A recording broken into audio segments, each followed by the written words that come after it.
gosh, there's a cat claw on my chair. I'm gonna show you that. Hey dudes, how's it going? Welcome back. This is part 2 of our relationships theme for today. So I've got on my romantic jumper. This is a men's jumper, so I hope that makes up for the very over girly background today. So I thought I'd talk to you guys about singleness. I was conscious that I thought the other Q&A video perhaps didn't have that much faith content, and I was thinking on this subject there is certainly a lot that I can say. I guess we should just start with saying that people give singleness a really bad rap. I really hope I've got that phrase right, because I tend to get these things wrong. It is bad rap, isn't it? A lot of people have fear around, you know what's weird? A lot of people have fear around being single, but equally have fear around being committed. So people just seem to want to be in this happy medium gap of where you just have like this nice boyfriend or girlfriend and they cuddle you and you go on dates and like spend time together and send cute messages and have cute pictures and it's all cute. Everything is cute. Everyone just wants to be in that little cute period and not either side of it.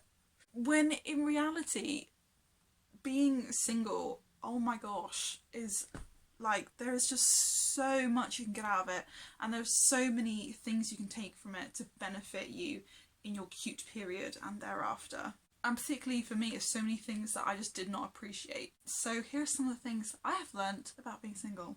Firstly is that being single forced me to invest in myself, which is a fantastic thing, because when I was in a relationship I did not realise how much I was neglecting my own character. I was thinking so much about me and that person being together and stuff that we like to do together, and you know, which was great and that was lovely.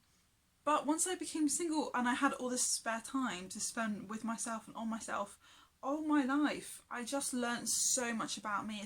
I learnt so much about the things that I love doing, and it's honestly like just so much happier in myself. I like myself so much more.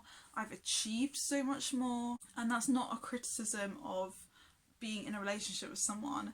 It's more just like I totally let myself as an individual fall to the bottom of the pile. In my video about 7 ways to connect with God, I'll link below, I spoke about Pastor Michael Todd, who does a relationship goals series, and in that series he says that your relationship is only as good as your singleness, and that is so true, so true. Oh my goodness. And I didn't appreciate that for what it was until now. But since I've become single, I've just done stuff with my life.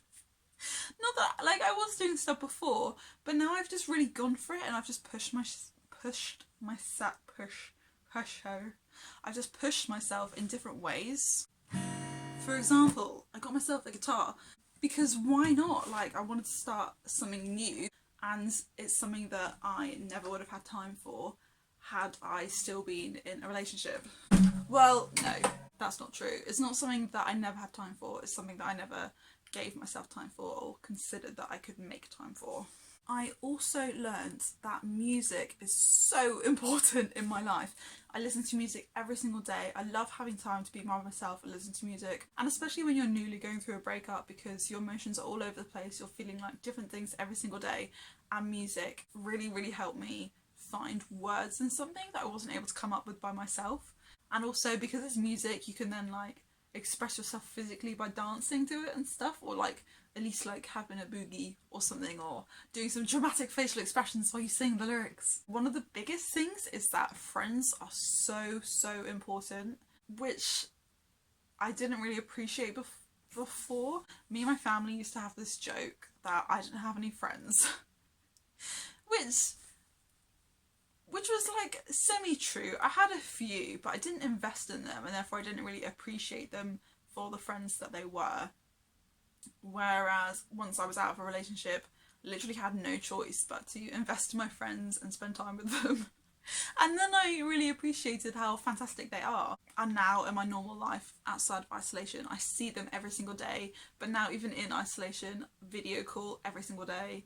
I don't know if this is going to sound silly. One of the most life-changing, or not, like, one of the things that totally lifted my spirit the most since being single is looking after my body and losing weight. Because when you're in a relationship, you just buy snacks and you just eat snacks around the clock, which at the time is so fun, but also I was just getting chubbier and chubbier and I didn't really see it. And looking at old pictures now, I'm so embarrassed.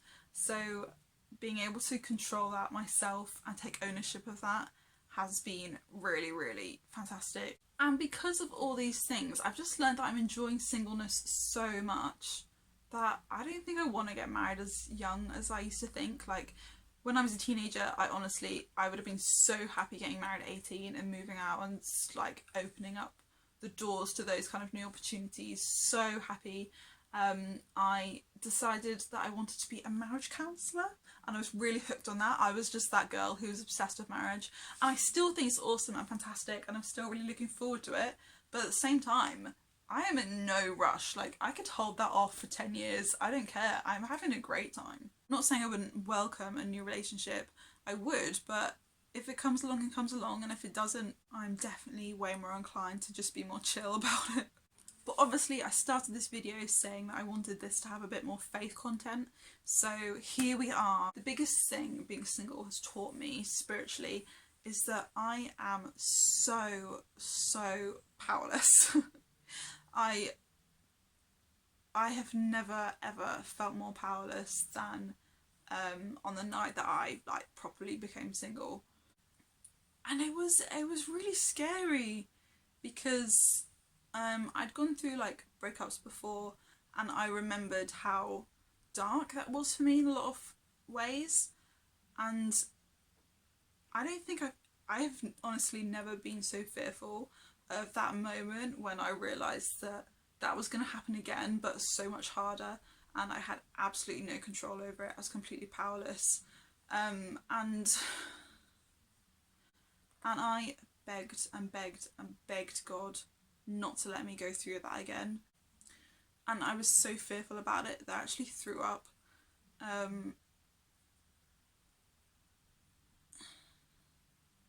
It was really...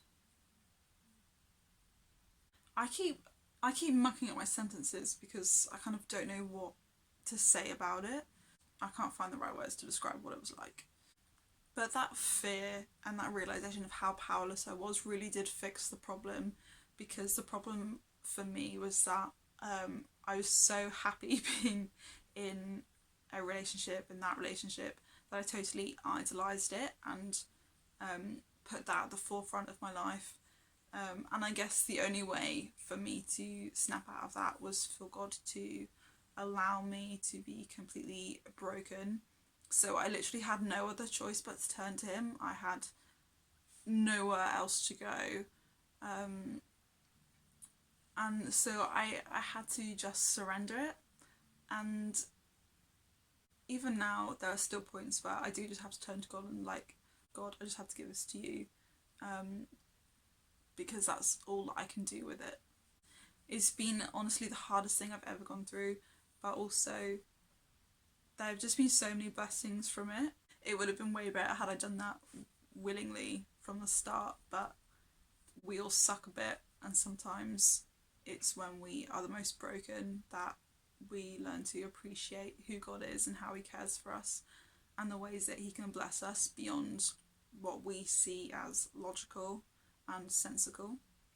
I did look up some verses about God being powerful, which I thought might be helpful to include, but at the same time I think I'm actually going to leave those out and just sort of speak from my heart and just be more testimonial about it, because it's a bit more genuine than me just having looked up random verses about God being powerful. If you want to do that, you can do, but I think I'm just going to leave it at saying that God totally has blown me away and given me a life or a time of singleness that I did not think was possible to bless me in the way that it has. Spiritually, I just spend so much more time with God now, and I know God so much better, and I know, because I know myself so much better, I know him better because he made me, and I'm learning more about the person that he created and planned for me to be. It's not always completely like fine and dandy all the time, but I feel so much happier in myself and so much more equipped to one day bring all this into a new relationship. So I might just leave it there with just a little tip for you guys if you are single and finding it tricky. Sometimes it's nice to say a prayer for your future husband or wife and pray that they're living out a good life, they're learning about themselves, they're being good, they're on their best behaviour. I don't know. And how cool would it be one day, like on your wedding day or something, to tell them, like, I was praying for you even before I met you? Or how amazing would it be to have someone say that to you? Like, ooh, that'd be pretty special. And especially when you're single and you, it just feels like you're staring into the abyss and you have no idea what's coming next, and you know, you can feel really out of control because the things that you really want for your romantic life aren't happening. Then sometimes it is nice just to pray. So I think we'll just leave it there. But I hope that that has been helpful. If there's anything that you've learned about being single, definitely pop it down below. I would love to know. I'd love to get some advice from you guys because I'm sure that you could help me out as well. And I will see you, dunno, later. See you later. Bye.